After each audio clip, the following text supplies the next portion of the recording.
their blood was boiling to take revenge against the Quraysh and the Meccans just because of what they were doing to them. But Allah had not permitted the believers to fight them just yet. So this is why they were told to hold back their hands. In other words, hold back their hands from fighting. They were only commanded to forgive and not engage in any fighting, not engage in any revenge. But what they were commanded to do was establish salah and give zakah. Now when the fighting became felt upon them, and Allah Ta'ala said, go and do jihad and fight against them. Now what happened? إِذَا فَرِيقٌ مِّنْهُمْ, a group of the believers, they began to fear the people as they are supposed to fear Allah, and even more, and then they started to say, رَبَّنَا لِمَ كَتَبْتَ عَلَيْنَا الْقِتَالِ, Ya Allah, why did you make jihad and fighting fard upon us now? لَوْلَا أَخَّرْتَنَا إِلَىٰ أَجَلٍ قَرِيبٍ, if only you gave us, you spared us more time, if you gave us more time to enjoy. قُلْ مَتَاعُ الدُّنْيَا قَلِيلٌ, say the enjoyment of this dunya is little, and the akhirah and the enjoyment and the virtue of the hereafter is far better for the one who fears Allah subhanahu wa ta'ala. Now, after a long period of persecution from the Quraysh, and the Muslims being told, have patience, have sabr, forgive, just pray salah and give zakat, just this is what I've been commanded, we cannot fight. Now, fighting has been enjoined and compulsory upon them, but now some of the believers, they are saying, why are we fighting now? Can we be given more time? So first and foremost, we have to understand that the Sahaba who said this was not an objection. The Sahaba, they were not questioning the command of Allah subhanahu wa ta'ala. We cannot say that the Sahaba, they were sinful over here. And there are a couple of reasons for this. Either, some scholars, they mentioned that they said this in their heart. It was just a thought and a feeling that came to them. That, oh, if only jihad was not felt upon us, and we are not questioned for the thoughts that come in our mind. This is a rule, that a person is not questioned on the thoughts that come to his mind and his heart until and unless he acts upon it or he speaks about it. For example, if we are out in the streets and we see something and our mind and our hearts are, some evil thought comes in our mind and our hearts, we have no control over that. We will not be questioned about that. We will not say, why did you think this evil? Why did you think of committing this evil act? As long as you do not do it and you do not speak about it, you will be forgiven. So some scholars mention that this was just a thought that came naturally to the mind of the Sahaba, that now finally, after they escaped persecution in Mecca and now they are in Medina, where they can finally relax a little bit, now they are told to fight. So this was just a thought and a feeling that came in their hearts and their mind, but they did not actually verbalize it. And as we mentioned, you are not responsible for the thoughts and the feelings that come in your mind until you practice it. So if an evil thought comes to your mind and you just move on and you don't do it, you will not be sinful. But if the evil thought comes and now you fulfill and act upon that evil thought, now you will be sinful and you will be held accountable. So that is one explanation the ulama they gave. Another explanation, which is also something natural, is the Muslims, they wanted to fight. Now you may say, first they wanted to fight, they were asking to fight, and now when they are told to fight, they don't want to fight. What type of hypocrisy is this? This is what something can creep in our minds, that they were begging the Prophet to fight them. Now when they are told to fight, they say, if only we did not fight. The reason for this is something natural. When somebody is harming you, and you are being persecuted, and your blood is boiling, you want to take revenge at that time, at that moment. That you don't care, you just want revenge. You want to fight back.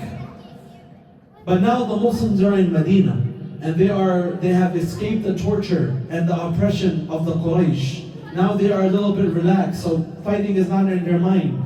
Finally they are able to relax a little bit, and now they are told, go back and fight them. Go back and face them. So naturally, when a person is enraged and he's angry, he wants revenge, which is why they came to Rasulullah and said, allow us to fight. He said, we cannot now. And now when you are relaxed and you are told to fight, naturally, you are going to take a step back.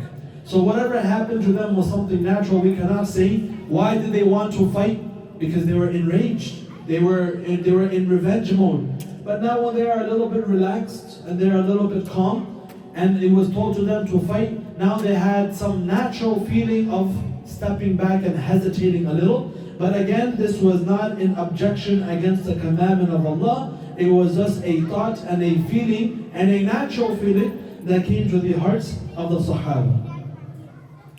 Now very important over here is Allah Ta'ala, before giving the command to the Sahaba and Rasulullah to fight, He told them to be patient, be steadfast, obey your Prophet, establish Salah and give Zakah. Now this is very important. And this is from the wisdom of Allah. You may ask, why were the Muslims not given permission to fight jihad in the beginning stages when they were in Mecca? Why were they only commanded to forgive? Now, there is some wisdom in this from Allah Ta'ala. The wisdom is, first, Allah Subhanahu wa Ta'ala wanted to see the Sahaba fight their own desires of wanting to fight and to obey Rasulullah. Now if they wanted, they could have gone and fought the Quraysh, disobeying Allah Ta'ala, following what their desires is telling them.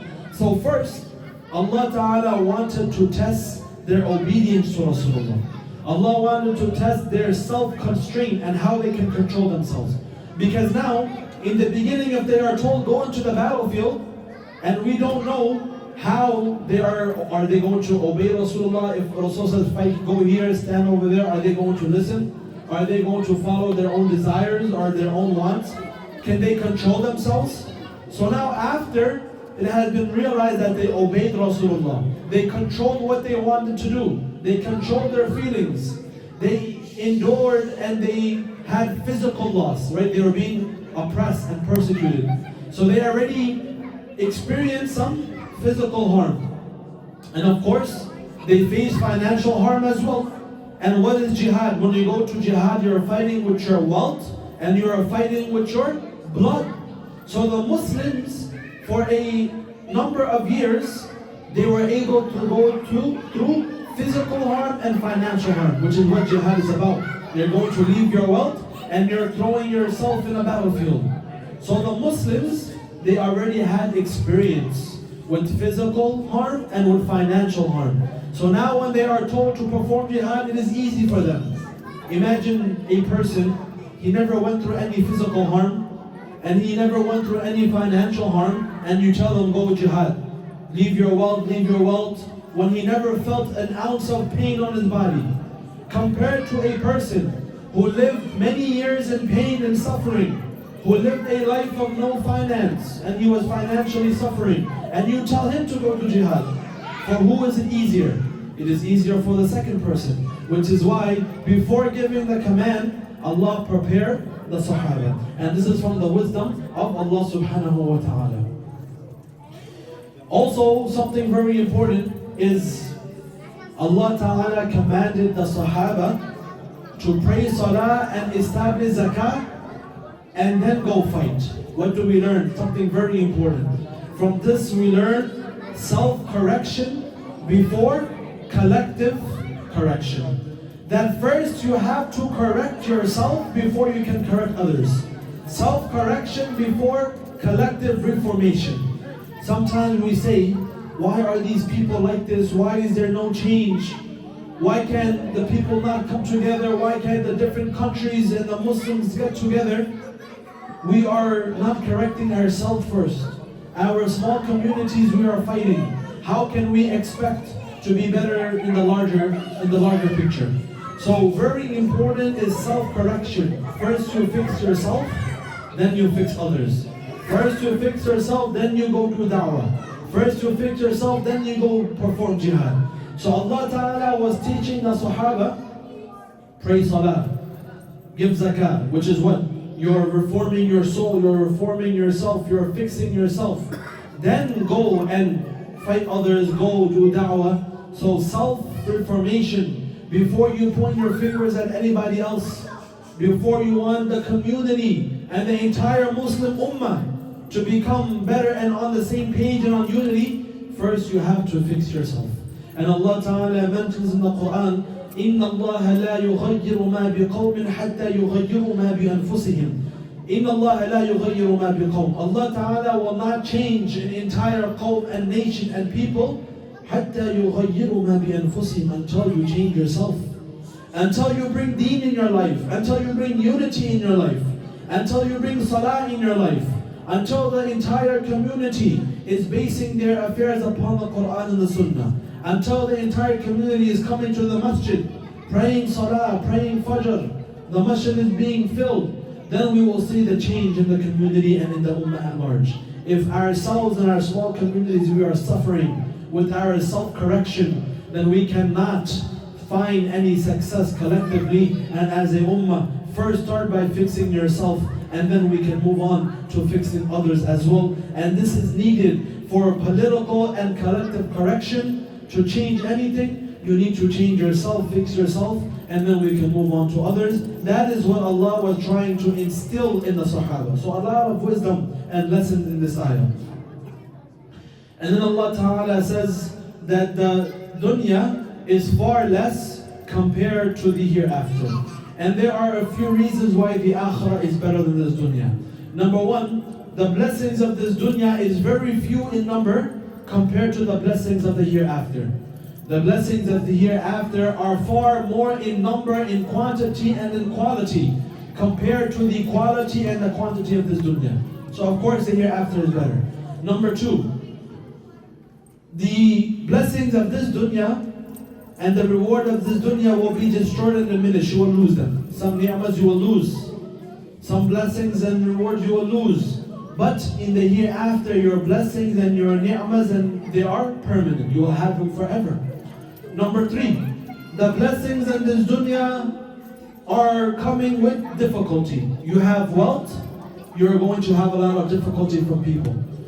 Many people, they're going to come to you for your wealth and try to harm you and rob you and all these different things. The ni'mah that Allah has given you can lead you to a lot of difficulty. You have strength and power. What happened to Musa alayhi salam? As a result of his strength, he got himself in trouble.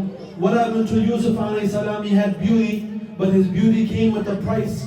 Because of his beauty, he was thrown into jail and he was accused. So ni'mas in this dunya, they don't come without any difficulty. But in the hereafter, our blessing will be without any harm and any difficulty. Number four, blessings in this dunya are uncertain. We don't know if we will be given the blessings or not.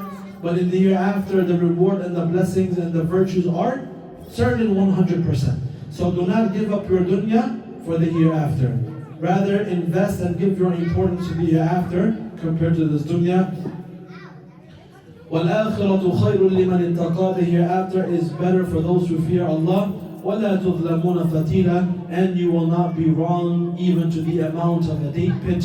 Allah Ta'ala will not harm anybody. Allah Subhanahu wa Ta'ala will give everybody their due measure. Whoever is deserving of reward and Jannah, they will be given. Whoever is rewarding of adhab and punishment and Jahannam, Allah Ta'ala will not harm anybody. So may Allah Ta'ala give us all the tawfiq to understand and act upon what has been said. وآخر دعوانا الحمد لله رب العالمين. سبحان الله وبحمده سبحانك اللهم وبحمدك أشهد أن لا إله إلا أنت أستغفرك وأتوب إليك.